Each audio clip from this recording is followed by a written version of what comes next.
Hello दोस्तों, बहुत बहुत स्वागत है आपका आप ही के चैनल में। आज का जो वीडियो है ये एम्स असिस्टेंट एनएस का है।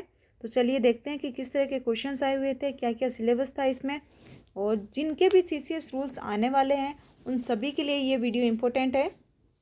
तो पहला क्वेश्चन जो है वो है, अवकाश विभाग में सेवारत प्रत्येक सरकारी कर्मचारी एक सैन्य अधिकारी के अलावा के अवकाश खाते में प्रत्येक कैलेंडर वर्ष के जनवरी तथा जुलाई के पहले दिन खाली जगह अग्रिम अर्जित अवकाश जमा किया जाएगा। तो इसका जो आंसर है वो है 5 दिनों की 2 किश्तें। अगला सवाल है, भारत के संदर्भ में निम्नलिखित में से कौन सा क्रम सही है? तो इसका जो ऑप्शन 1 है वो करेक्ट है। मंत्रालय, विभाग, संलग्न कार्यालय, अधीनस्थ कार्यालय। ये जो है पहला ऑप्शन जो दिया हुआ है ग्रेटर देन करके जो आपको चिन्ह नजर आ रहे होंगे वो सही होगा इसमें। अगला सवाल है, एलटीसी के लिए परिवार की परिभाषा के संदर्भ में निम्नलिखित में से कौन सा सही है? तो यहाँ पे जो है वो 2 परिभाषाएं दी हुई है, तो ये जो दोनों ही परिभाषा दी है वो सत्य है। जिसमें से पहली परिभाषा है, उन बहनों के बच्चे जो तलाकशुदा हैं, परित्यक्त हैं, अपने पतियों से अलग हैं या विधवा हैं, उन्हें परिवार में शामिल नहीं किया गया है। एलटीसी का प्रयोजन के लिए पति तथा पत्नी एक इकाई में है तथा इसलिए निर्भरता की शर्तें लागू नहीं है। तो ये जो दोनों है वही डेफिनेशन है। एक संक्षिप्त संदेश है जिसका उपयोग सामान्यतः किसी संगठन के भीतर सूचना निर्देशों के नियमित दैनिक आदान प्रदान के लिए किया जाता है। तो इसका आंसर है ज्ञापन। अगला सवाल है, केंद्रीय जन सेवा नियम 1972 के अनुसार जहां कोई सरकारी कर्मचारी विकलांगता के कारण आवेदन या चिकित्सा प्रमाण पत्र जमा करने में असमर्थ हो, ऐसे आवेदन या चिकित्सा प्रमाण पत्र पर खाली जगह द्वारा हस्ताक्षर तथा जमा किया जा सकता है। तो इसका जो आंसर है वो है, जितने ऑप्शंस दे रखे हैं पहला, दूसरा और तीसरा तीनों ही सही है। जैसे कि सरकारी कर्मचारी का जीवन साथी, अविवाहित सरकारी कर्मचारी के मामले में माता पिता, और जिसमें दत्तक बच्चा या सरकारी कर्मचारी का भाई बहन शामिल है जिसने वयस्कता प्राप्त कर ली है, तो वो जो है वो भी जो है डॉक्यूमेंट जमा करवा सकते हैं। अगला सवाल है, किसी पत्र के ब्लॉक प्रारूप को किसी पत्र के खाली जगह प्रारूप से अलग करने के लिए संशोधित ब्लॉक के रूप में भी जाना जाता है। तो इसे जो है वो फुल ब्लॉक के रूप में जाना जाता है। अगला सवाल है, केंद्रीय जन सेवा नियम 1964 के अनुसार उपहार के संदर्भ में निम्नलिखित में से कौन सा सही है? तो ये जो है 2 डेफिनेशन दे रखी है इसमें भी। कोई भी सरकारी कर्मचारी कोई उपहार स्वीकार नहीं करेगा।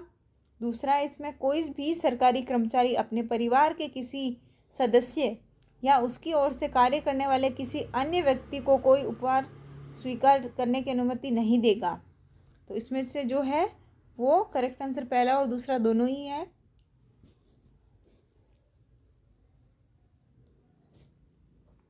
अगला सवाल है, खाली जगह सामान्यतः किसी मुद्दे पर व्यक्तिगत ध्यान आकर्षित करने के लिए सरकारी अधिकारियों के बीच पत्राचार में उपयोग किया जाता है।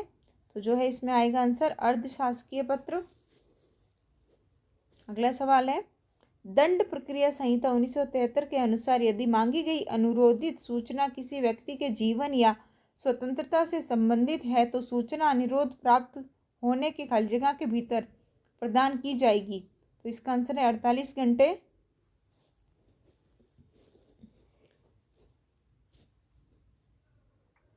अगला सवाल देखते हैं, लेखानुदान से निम्नलिखित में से कौन सा जीएफआर नियम संबंधित है? तो जो नियम 55 है वो इससे संबंधित है। अगला सवाल है, केंद्रीय जन सेवा आचरण नियम 1964 के अनुसार प्रत्येक सरकारी कर्मचारी खाली जगह, इसमें 3 दे रखे हैं, जिसमें से पहला है, कर्मचारी खाली जगह को हर समय पूर्ण सत्यनिष्ठा बनाए रखना होगा। दूसरा है, को हर समय ऐसा कुछ भी करना होगा जो एक सरकारी कर्मचारी के लिए अशोभनीय है, यानी कि ऐसा कुछ भी नहीं करना होगा जो एक अशोभनीय हो। फिर तीसरा है, इसमें को हर समय उच्च नैतिक मानक तथा ईमानदारी बनाए रखना होगा। तो इसमें से पहला और तीसरा जो है वो सही है।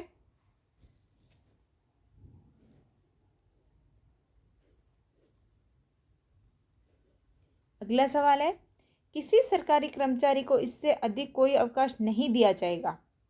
पहला, उनकी सेवानिवृत्ति की तिथि। दूसरा, उनके कर्तव्यों की अंतिम समाप्ति की तिथि। तो इसमें जो है वो पहला और दूसरा दोनों ही सही है। अगला सवाल है, जब भारतीय लेखा परीक्षा तथा लेखा विभाग में सेवारत एक सरकारी कर्मचारी भारत के अध्ययन अवकाश पर होता है तो खाली जगह असाधारण परिस्थितियों में यात्रा भत्ता के अनुदान को मंजूरी दे सकता है। तो इसका आंसर जो है वो है भारत का नियंत्रक तथा महालेखा परीक्षक। अगला सवाल है, एलटीसी का लाभ उठाते समय अर्जित अवकाश का नकदीकरण निम्नलिखित में से किस शर्त के अधीन स्वीकार्य होगा। तो इसमें दो शर्तें दी है। पहली है, एक अवसर पर 10 दिनों का अर्जित अवकाश तथा पूर्ण जीविका में 60 दिनों तक सीमित। दूसरा है, कुल अवकाश यदि कोई हो तथा जिस अवकाश के लिए नकदीकरण लिया गया था उसे घटाने के पश्चात जमा शेष 30 दिनों में से कम नहीं होना चाहिए। तो ये जो दोनों है वो दोनों ही सही है। अगला सवाल देखते हैं, केंद्रीय जन सेवा नियम 1972 के अनुसार एक पुरुष सरकारी कर्मचारी जिसके 2 से कम जीवित बच्चे हैं उसे बच्चे के जन्म के लिए उसकी पत्नी के प्रसव के दौरान खाली जगह की अवधि के लिए अवकाश देने में सक्षम प्राधिकारी द्वारा पितृत्व अवकाश दिया जा सकता है। तो इसका आंसर है 15 दिन। अगला सवाल देखते हैं, भौतिक अभिलेख के वर्गीकरण में फाइलों को खाली जगह द्वारा निर्धारित श्रेणियों में से किसी एक के तहत दर्ज किया जा सकता है। तो इसका आंसर है भारत के राष्ट्रीय अभिलेखागार। अगला सवाल है, कार्यस्थल पर महिलाओं के यौन उत्पीड़न अधिनियम 2013 के तहत जांच के लंबित रहने के दौरान आंतरिक समिति की सिफारिश पर पीड़ित महिला सरकारी कर्मचारी को खाली जगह की अवधि तक का अवकाश दिया जा सकता है। तो इसका आंसर है 90 दिन। अगला सवाल है, केंद्रीय जन सेवा नियम 1972 के अनुसार जब तक राष्ट्रपति मामले की असाधारण परिस्थिति को ध्यान में रखते हुए अन्यथा निर्धारित करते हैं, एक सरकारी कर्मचारी जो विदेशी सेवा के अलावा अवकाश के साथ या उसके बिना खाली जगह से अधिक लगातार अवधि के लिए ड्यूटी से अनुपस्थित रहता है उसे सरकारी सेवा से इस्तीफा दे दिया गया है ऐसा माना जाएगा। तो इसका आंसर है 5 वर्ष। अगला सवाल है, दंड प्रक्रिया संहिता 1973 का निम्नलिखित में से कौन सा अनुभाग मानहानि के लिए अभियोजन से संबंधित है। इसका अनुभाग 199।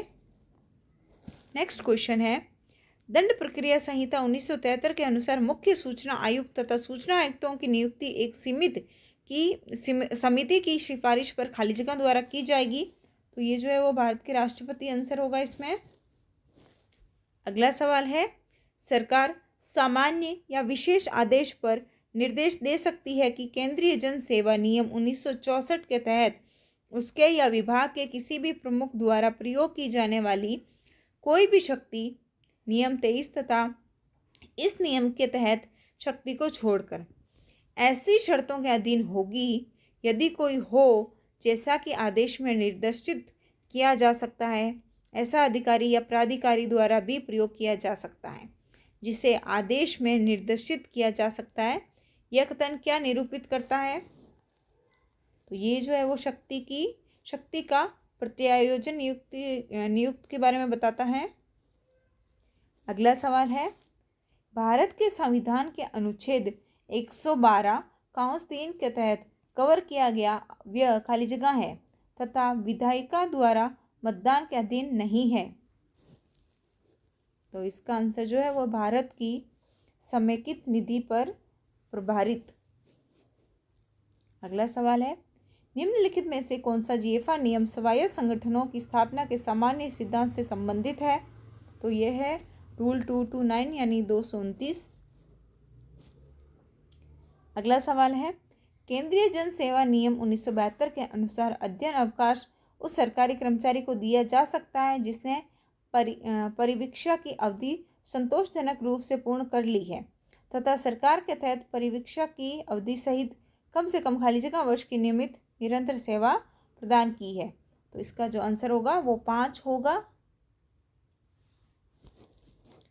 अगला सवाल है, केंद्रीय जन सेवा नियम 1972 के अनुसार अवकाश प्रदान करने के सक्षम प्राधिकारी का अर्थ इन नियमों की पहली अनुसूची के खाली जगह से निर्दिष्ट प्राधिकारी है। तो इसका आंसर है कॉलम 3 यानी कि जो स्तंभ है वो करेक्ट आंसर आएगा।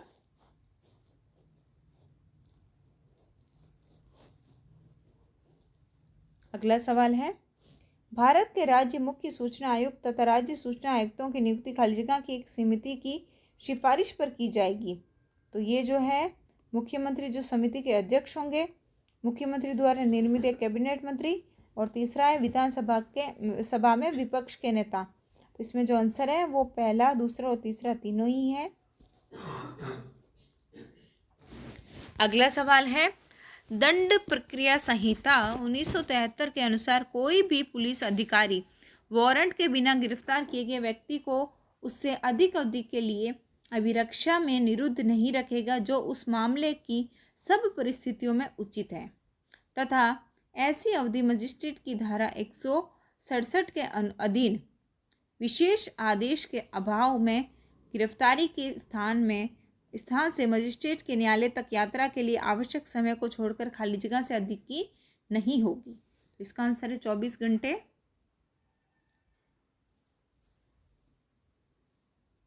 अगला सवाल है, भारत में प्रेस को सूचना संचार के संदर्भ में निम्नलिखित में से कौन सा कथन सही है। तो इसमें 2 कथन दे रखे हैं, जिसमें से पहला है, प्रेस तथा सामाजिक मीडिया जैसे रेडियो तथा टेलीविज़न को आधिकारिक जानकारी सामान्यतः प्रेस सूचना ब्यूरो के माध्यम से संप्रेषित की जाएगी।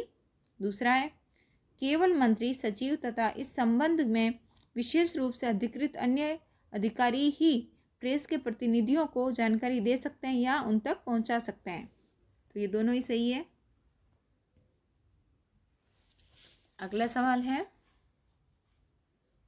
केंद्रीय जन सेवा नियम 1972 के अनुसार जब द्विपरिवर्तित अवकाश स्वीकृत किया जाता है तो ऐसे अवकाश की खाली जगह राशि देय आधे वेतन अवकाश के विरुद्ध नाम की जाएगी। तो ये होगी 2 गुनी। अगला सवाल है, भारत में सूचना आयुक्त को देय वेतन तथा भत्ता तथा सेवा के अन्य नियम तथा शर्तें खाली जगह के समान होगी। तो इसका आंसर है भारत के चुनाव आयुक्त। अगला सवाल है, भारत में एलटीसी के लिए पात्रता के संबंध में निम्नलिखित में से कौन सा सही है। तो सही आंसर है यात्रा की तिथि पर 1 वर्ष की सेवा वाला कोई भी कर्मचारी।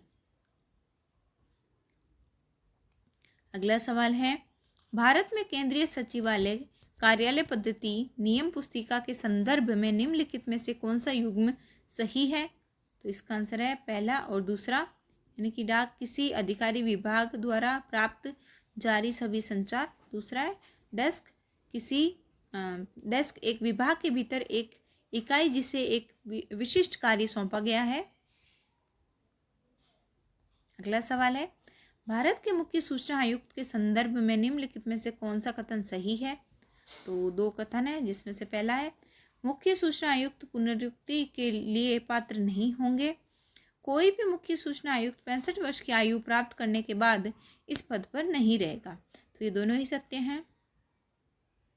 अगला सवाल है, केंद्रीय जन सेवा आचरण नियम 1964 किस पर लागू नहीं होगा।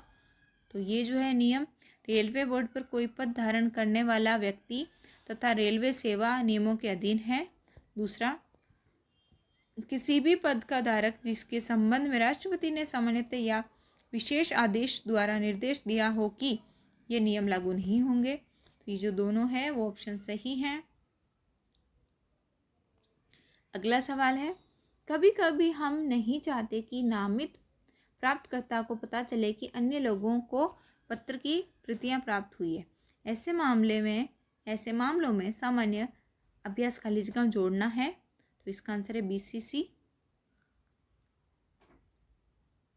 नेक्स्ट क्वेश्चन है, भारत के सार्वजनिक खाते का उल्लेख संविधान की खाली जगह में किया गया है। तो तो यह अनुच्छेद की बात हो रही है जो कि 266 काउंस 2 है। नेक्स्ट क्वेश्चन है, किसी पत्र के पूर्ण ब्लॉक प्रारूप के संदर्भ में निम्नलिखित में से कौन सा कथन सही है?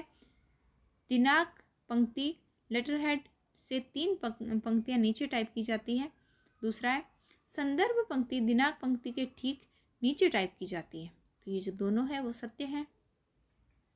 अगला सवाल है, खालिजिका वर्ष की निरंतर सेवा का अर्थ है केंद्र सरकार के तहत निर्दिष्ट अवधि की निरंतर सेवा तथा इसमें ड्यूटी के साथ साथ असाधारण अवकाश सहित अवकाश पर बिताई गई अवधि भी शामिल है। तो इसका आंसर है 1।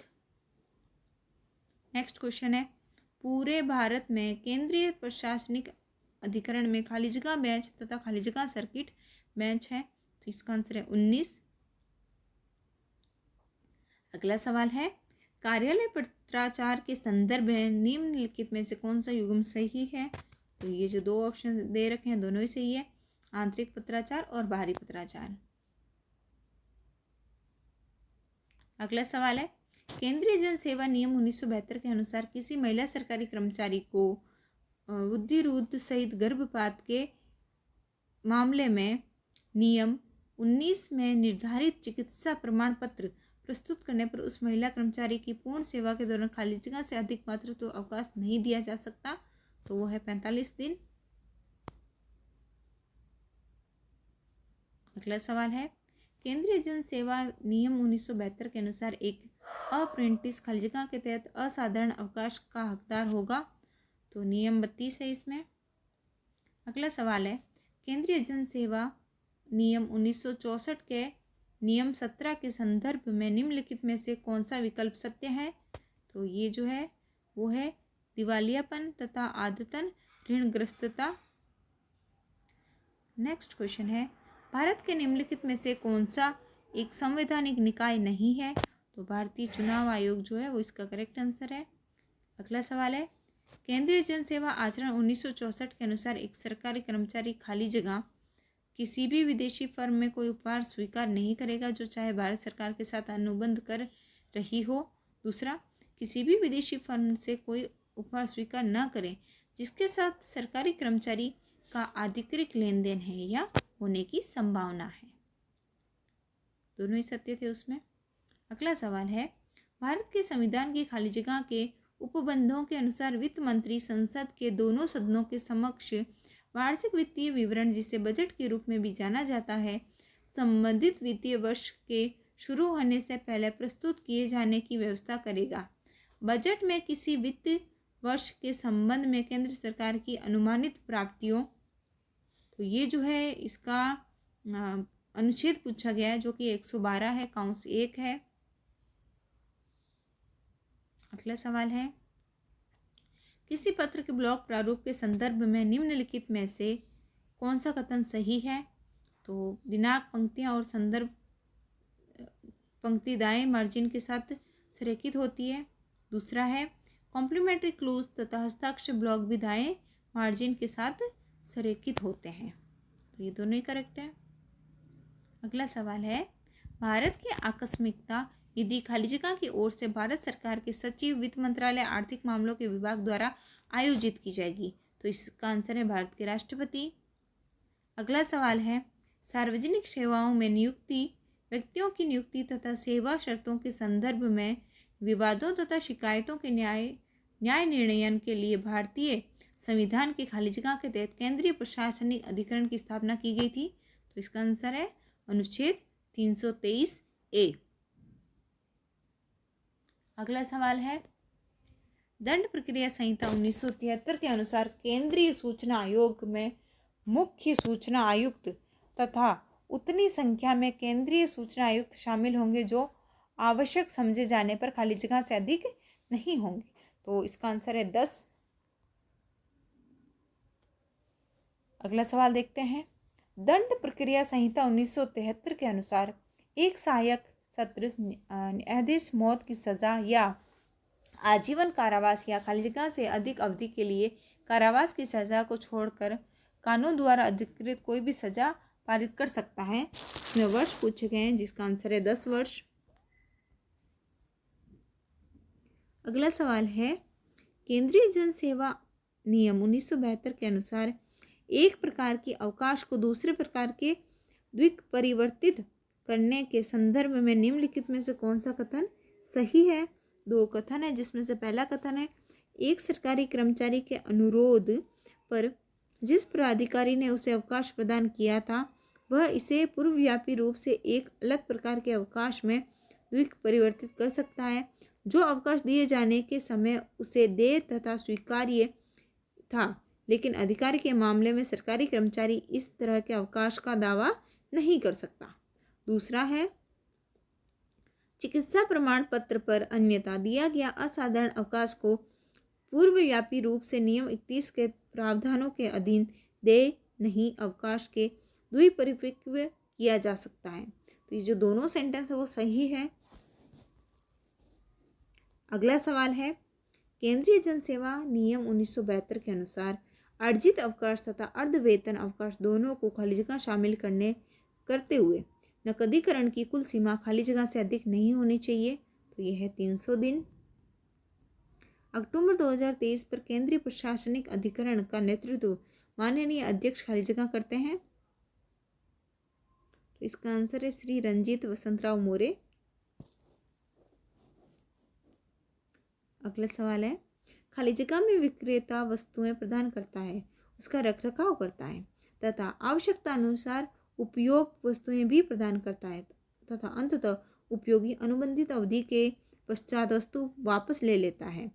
अनुबंध के नियमों तथा शर्तों के अनुसार क्रेता द्वारा अव्यय अलग अलग समय पर किया जा सकता है। तो इसे जो है आंसर है वो है ओपेक्स मॉडल। अगला सवाल है, भारत में खाली जगह मंत्रालय विभाग में एक या अधिक अनुभागों से बनी शाखा का प्रभारी है। तो यह है एक अवर सचिव। नेक्स्ट क्वेश्चन है, केंद्रीय जन सेवा नियम 1972 के अनुसार सेवानिवृत्ति की तैयारी के लिए दिए गए अवकाश में खाली जगह शामिल नहीं होगा। तो वो है असाधारण अवकाश। अगला सवाल है, निम्नलिखित में से कौन सा युग्म सही है? संज्ञेय अपराध और असंज्ञेय अपराध, तो दोनों की जो है वो डेफिनेशन दे रखी है, दोनों ही जो है वो उसकी करेक्ट डेफिनेशन नहीं है। नेक्स्ट क्वेश्चन है उसी तरह का जिस तरह से पहले था, निम्नलिखित में से कौन सा युग्म सही है? तो पहला इसमें भारत की समेकित निधि, तो ये जो है वो भारत के संविधान का अनुच्छेद 266 काउंस 1 में है। भारत की आकस्मिकता की निधि, तो ये जो है भारत के संविधान का अनुच्छेद 267 काउंट्स 1 में है। तो ये दोनों ही सत्य हैं। अगला सवाल देखते हैं, केंद्रीय जन सेवा अवकाश नियम 1972 के अनुसार अवकाश की समाप्ति के पश्चात अनुपस्थिति के संदर्भ में निम्नलिखित में से कौन सा कथन सही है? पहला है, जब तक अवकाश देने के लिए सक्षम प्राधिकारी अवकाश नहीं बढ़ाता तथा सरकारी कर्मचारी जो अवकाश समाप्त होने के बाद भी अनुपस्थित रहता है, ऐसी अनुपस्थिति की अवधि के लिए कोई अवकाश वेतन पाने का हकदार नहीं है। ये सत्य है।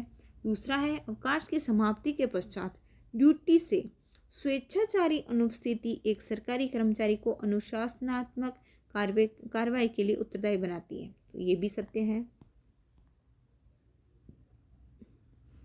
इसके बाद में जो क्वेश्चंस थे वो क्वांटिटिव एप्टीट्यूड से रिलेटेड थे, जिसमें हर तरह के क्वेश्चंस आए थे। लंबाई चौड़ाई हो या जो आयु से हो संबंधित, LCM HCF से संबंधित हो, क्योंकि ये जो है वो कोर्स में दे रखा था, सिलेबस में दे रखा था कि इस तरह से आएगा।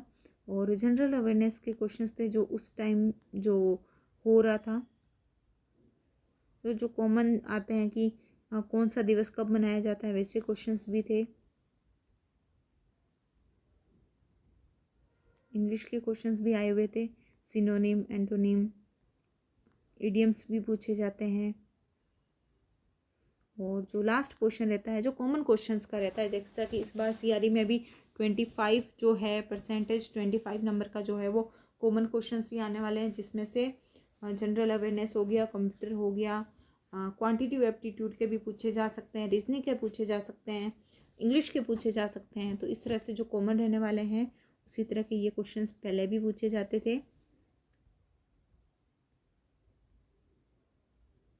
तो उम्मीद कर रही हूँ कि आप जो है वो तैयारी को मजबूत रख रहे हैं और रोज़ हमारा जो वीडियो उसके माध्यम से तैयारी कर रहे हैं।